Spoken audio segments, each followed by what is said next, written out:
I'm Max Kramer, Project Coordinator at Clean Ocean Access. Clean Ocean Access is an Aquinic Island environmental group working for action today so future generations can enjoy ocean activities. Functionally, in our mission, our name is about eliminating marine debris, improving ocean water quality, and preserving public access. Under our CLEAN program of eliminating marine debris, we do tons of beach cleanups with community members in town at various town beaches, as well as install marina trash skimmers across New England. In 2016, 11th Hour Racing helped install the first trash skimmer here in Newport Harbor, and since then we have now 8 functional trash skimmers across the East Coast. 2 in Baltimore, 1 in Newport, Rhode Island, Portsmouth, Rhode Island, Providence, Rhode Island, New Bedford, Fall River, and soon to be Boston, Massachusetts.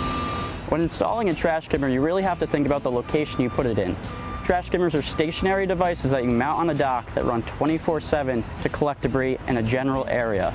Here in Newport, southwesterly breeze brings all the debris from the inner harbor down into the corner of Perrotti Park, as well as a huge outflow pipe that runs through the majority of the town, bringing any debris from land down the pipe into this corner of the harbor where the trash skimmer is that first line of defense to suck anything up.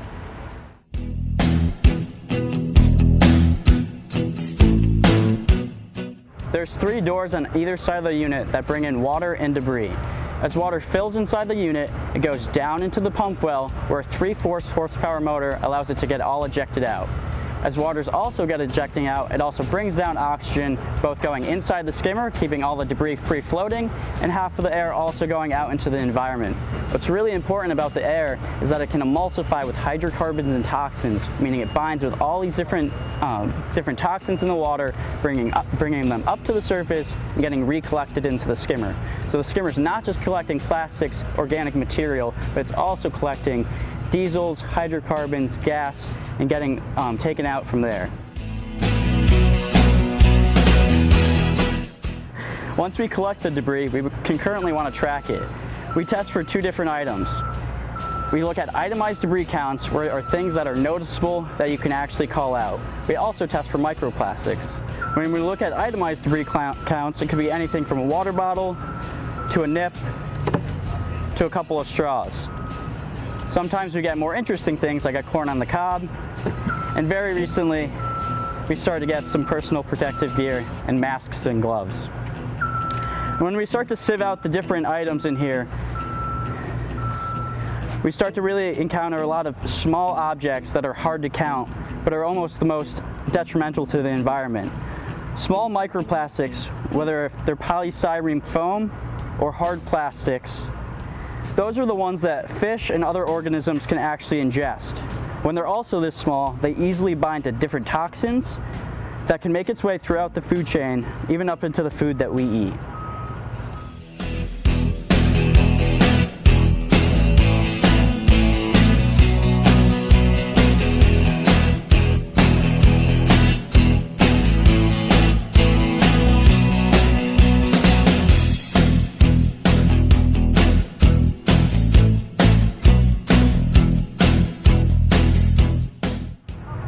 Microplastics come in all shapes, sizes, and colors.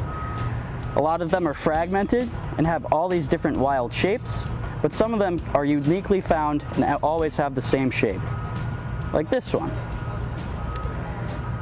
These are what we like to call a true cigarette. True cigarettes are plastic filters that were invented in 1966 and really only popular in the 70s and 80s. We pretty much find a true cigarette in every skimmer collection at every single unit that we have. The last goal of the Marina Trash Skimmer program at Clean Ocean Access is education and outreach. Now that we've removed the debris from the ocean, now that we've counted some of the stuff that we find, we want to now educate both students and adults on what we're finding so that they can make the informed decision on what they shouldn't use, and further express what we always talk about, how ocean health really starts on land and starts with the actions that we perform, whether it's not using a plastic bag at the grocery store or refusing that straw at your local restaurants. It's really about what we can do on land to improve ocean health.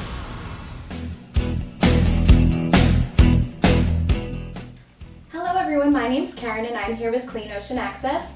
to teach you today a little bit about plastic pollution and how it harms the health of the environment on land and how it harms the health of the environment in the ocean, and how plastic is not biodegradable and how that's why it's such a major pollutant to our planet.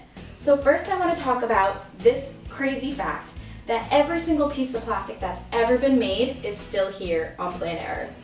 And the reason for that is that plastic is not biodegradable. And what biodegradable means is that it's a material or object that's broken down into smaller pieces over time by basically tiny microscopic animals, tiny little microorganisms, bacteria, and worms that work on this organic material to break it down over time. When that material is broken down, it gets absorbed by the soil and really just becomes right back a part of the environment. So if you were to think about what type of material is biodegradable, you'd think about food waste, kind of an orange peel, banana peel. Those are nutritious elements of our earth that get sucked right back into the soil and become right back a part of earth again. So those are some biodegradable materials. They fully break down and they fully become part of the soil. Non-biodegradable materials are things like plastics. And if material is not biodegradable, it's called a pollutant. So plastic is a major pollutant in the environment. We talk about it a lot. We talk about how we don't want to use single-use plastics and we want to use alternatives to that, things we can keep using over and over again. Like for instance, a plastic shopping bag. I have a few pieces of it here. Instead of using that because it's single use and gets thrown right in the landfill and can never be used again, you can use a cloth bag at the grocery store to bring your groceries in, and that won't become plastic trash that's a pollutant because it doesn't break down. So here I want to do a little experiment with you guys to show why it's so important to not use plastic and to kind of mimic a landfill and to show what happens when plastic ends up in our landfills. So here I took a soda bottle, and this soda bottle I cut the top off it, and I'm going to layer it with different pieces of trash that we produce every single day. So first I made a layer of soil, so you can make a little layer of soil, and then I made a little, I'm going to dig in here, I made a layer of food waste. So I cut strawberries this morning. I cut the tops off my strawberries and I put them as the first layer of waste in this landfill. So any food waste you have, you can throw in that first layer and that will break down over time because it's organic material. So when you dump this landfill out in a few weeks, you will see that the strawberry peels or whatever food waste you have has broken down because it's biodegradable. So next I put soil on top of that, and next I'm gonna add in some plastic to our landfill because plastic's always in our landfill. And that's right here. These are pieces of plastic shopping bag, and those can't be recycled, so they do end up always in our landfill. So I'm going to cover that with the next layer, and we're going to see that that is not an organic material that will end up breaking down. So we will see that. And I'm going to put a layer of soil on top of that. So you can do it. For that layer, you can do any plastic trash that you have. And that will be perfect for that. And then the next layer I'm going to do is some dry leaves and some pieces of paper that I have.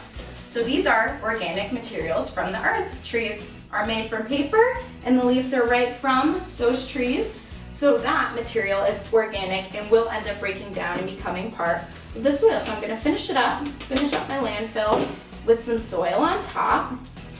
And then I'm gonna put some water on it because we want to water it a little bit each day because rain happens at the landfill, right? And wets that big pile.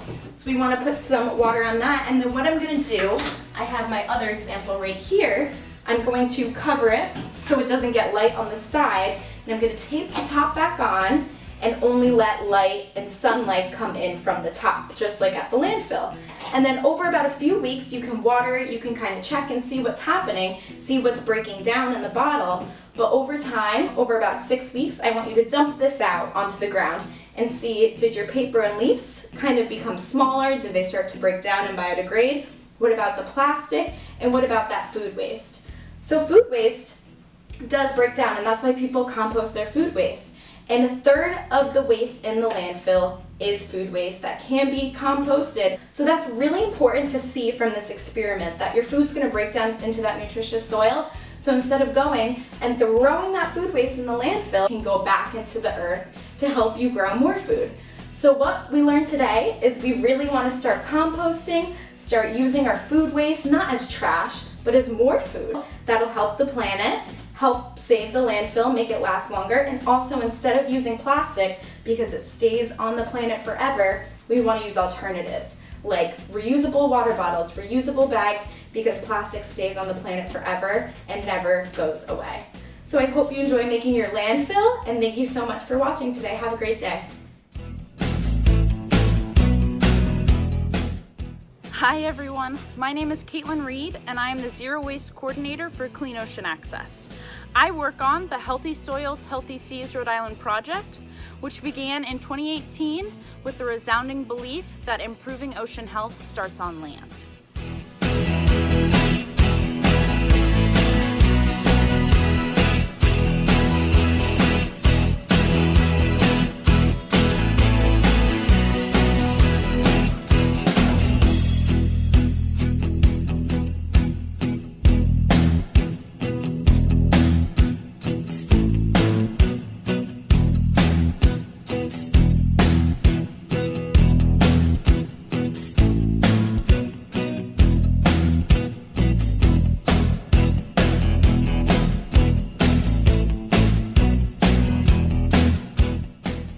I'm here to talk to you guys about residential composting through the Healthy Soils, Healthy Seas Rhode Island project.